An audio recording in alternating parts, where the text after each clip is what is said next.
but we are very excited to be launching this report, first of its kind. It's called Trendspotting. It's about how Gen Z consumers buy. What does loyalty mean to them?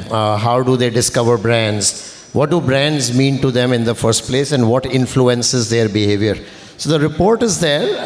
It's on our website as well. I'll share the link. Very quickly about me, you've already known me, so I'll skip my intro. You've had me for long enough on the stage. What is Praxis? We are a new age consulting firm of the future. We do practical work with new age brands, incumbent brands around their new age initiatives, and so on. I'll sort of move. So very quickly, why did we even think about creating a report of this nature?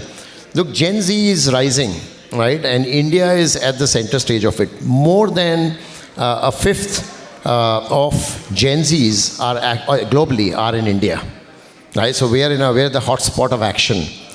If you see overall, the Gen Z constitution within the consumer set is growing rapidly, right? We would be 31% Gen Zs and 12% Gen Alphas in the next 10 years. And so any brand here, you're a D2C brand, you're an incumbent brand, old brand, irrespective of the category, there is no running away from trying to sell to the Gen Z. And if you have to sustain as a brand, you need to talk about Gen Z because your current customers are aging or dying, and both is not that good for the brand.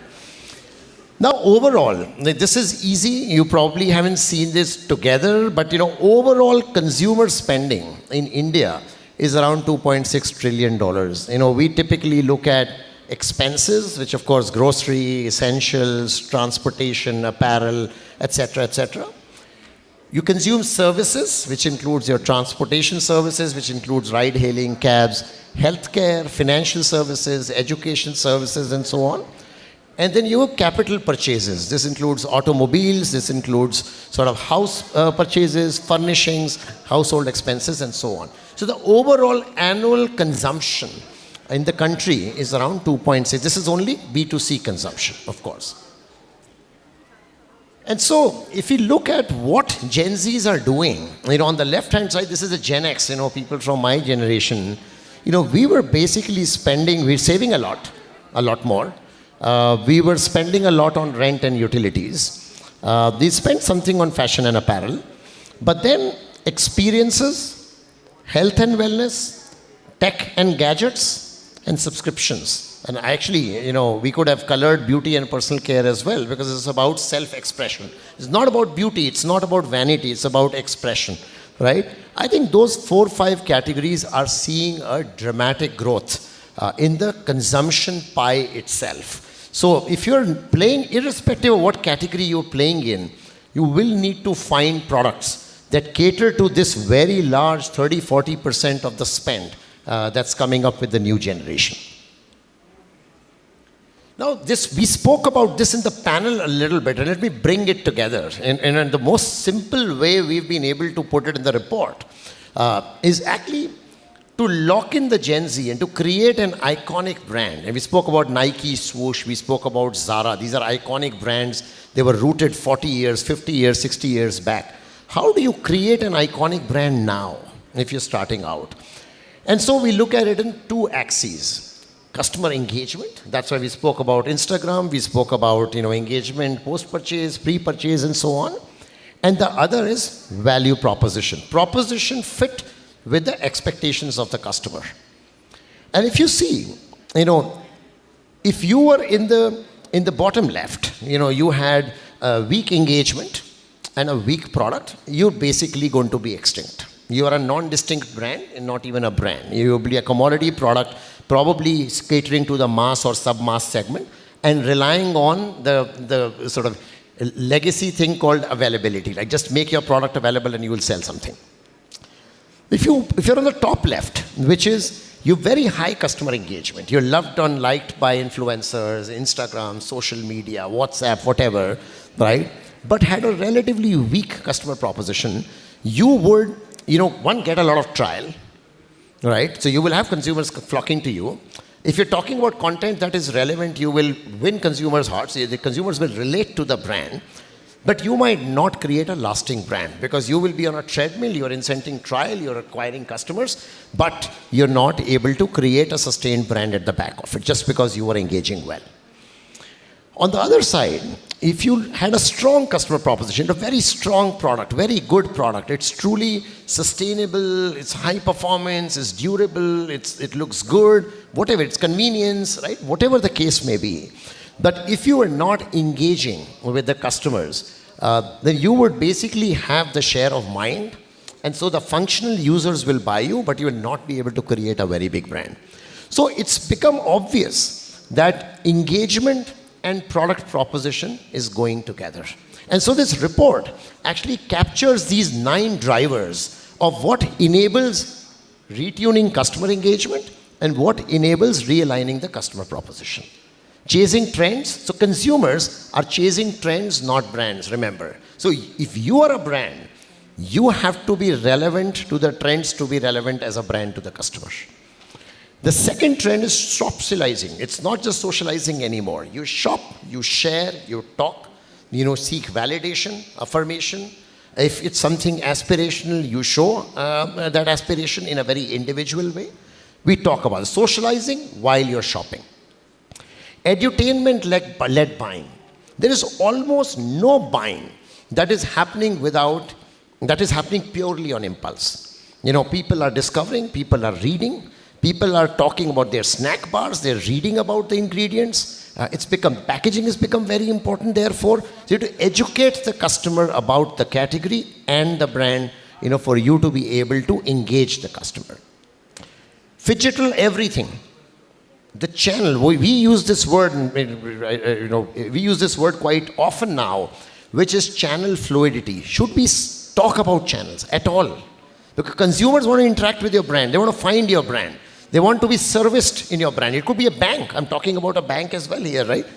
They do not distinguish between channels. They do not want to distinguish between channels. So everything is phygital. We have to reorient our understanding, and that's why one of the things we do with our clients a lot is how do we capture consumers in micro markets irrespective of the channel. On customer proposition, self-expression has become very important. We spoke about that also a little bit. Belongingness to the brand has become more important than pure affinity with the brand or likability of the brand. Affinity in the sense, belongingness in terms of the causes that the brand supports, the content that the brand puts out, the kind of service that the brand does, etc. Convenience matters. We spoke about it in the panel as well. Convenience is now mattering a lot. Micro-activism. There is a lot of, I want to buy for a car. I feel strongly about something. I'm resisting using the word sustainability. I think we've beaten that to death. Like sustainable, I'm not sure if sustainable materials is the only thing that sells. But activism in whichever way. Activism about what causes does the brand support. Activism about what do I stand for and what do I not do at all, right? And it could be use of materials, it could be use of communication, it could be associating yourself with certain kind of celebrities versus the others or certain kind of influencers versus the others. It's changing a lot. Functional products, not pricey picks. It's very interesting that the premium is being paid for products that will serve them good, that are, and of course that sort of lead to other things that we have spoken about, but not pricey picks. Just because a brand is expensive does not mean much to this customer segment. And that's why the concept of luxury is changing quite rapidly. Some of this is covered in the report. And finally, always on. Always on support, 24/7. I want the product 24/7. I want it to be serviced 24/7. If it's gone bad, I want to put in a request 24/7, etc., etc. So again, I'm not going through the details given the paucity of time, but these are the 9 trends that you see along with a lot of case studies, that are captured in the report. And so I'm not going to go through this detail. There are some examples of, how a Stanley Cup, which is apparently a functional product, how did that suddenly become so big, and what have they done? And how are you then able to trend chase, shopsalize, be phygital, etc., etc. If you look at riding the trends, a lot of incumbent brands are actually riding the trends more and more. From scroll to stroll, there are enough examples, around carts to counters. How do you be phygital overall? From aisles to algorithms, we spoke a little bit about AI, but it's not just about the aisle anymore. Shelf space is virtual. Zepto and Amazon control what shelf you see. It's actually, we have regressed in that way. You could go to a store, you don't choose what shelf you see, right? Unless you were to do a search. Then if you look at Lenskart, for example, VR-enabled stores and so on, there is a lot more that's going on, which is making the whole shopping experience frictionless and truly digital. The brand is not his, not hers, it's just vibes. You need to vibe with the consumer. We're trying to, in the report, you will see a lot of lingo, that is Gen Z lingo, talking about trends and how they think and how they talk. We've actually spoken to a lot of customers. We've drawn a lot of customer journeys in a very different way. You're going to see that a lot. We're talking about sneakers, we're talking about unisex apparel, we're talking about athleisure and how they engage. Some of that is covered quite a bit. And then, things got to work flawlessly. The thing around convenience is that it needs to work. It needs to be frictionless, right from utility to portability to ease of use and time saving, design forward, make it look good with me, make it relate to me, and it has to be for me. Is it for my skin, it's for my hair, it's for my wellness, it's for me, it's for my family, whatever the case may be, depending on the category we're talking about. And so my final slide, and probably there is one slide to take away, it has to be this. We think the rules, the 4 P's of marketing are being rewritten. The 4 P's have to change. It's not product, it's purpose. It's interesting that this word came up all by itself in the GD we did. It's not price, it's perceived value. It's not about price anymore. You could be expensive and still be rejected. You could be very cheap and still be rejected. So what's the perceived value? Is it fair? Is it functional? Is there value beyond the product or beyond the service? Place. Place is about presence now. There is no place. There's no concept of a store. There's no concept of an aisle. There's no concept around search, keywords. I don't know, right? It's really, are you omnipresent? Are you there with the customer when the customer needs to see you, right? And truly phygital access across channels and across communication media. And finally, it's not promotion. In fact, the Gen Z consumer gets cheesed off if you try to promote.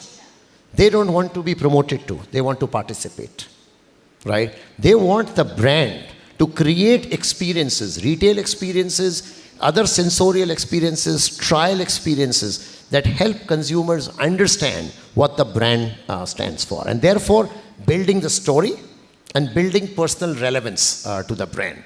So I think that's really the central point of the report, to basically say, look, the Gen Z marketing rules are being rewritten. Brands who adapt and adopt will succeed. Brands who continue to struggle on product, price, place, promotion might actually miss the Gen Z bus. And that really is a central idea for the report that we published today. And I will just let it be key questions for brands to ponder upon. They're sort of obvious. They're also captured in the report as well. But the purpose, perceived value, presence, and participation. Those are the 4 P's that I would exhort and urge the marketers, brand builders, founders, retailers here to really start thinking about, because this is what really will matter. So we're extremely thrilled to have launched the report. Thank you, Nandini, again. Thank you, IREC, for providing us this amazing forum. This QR code, you can scan this. You can get to the report just by putting an email or something. It takes you to our website, most likely. And, we hope you enjoy this. We look forward to your feedback. And we look forward to continuing this dialogue. Because as I said in the panel, next year, Gen Beta is coming. Right? So this conversation won't stop. Thank you so much, everyone, for being such a patient and amazing audience.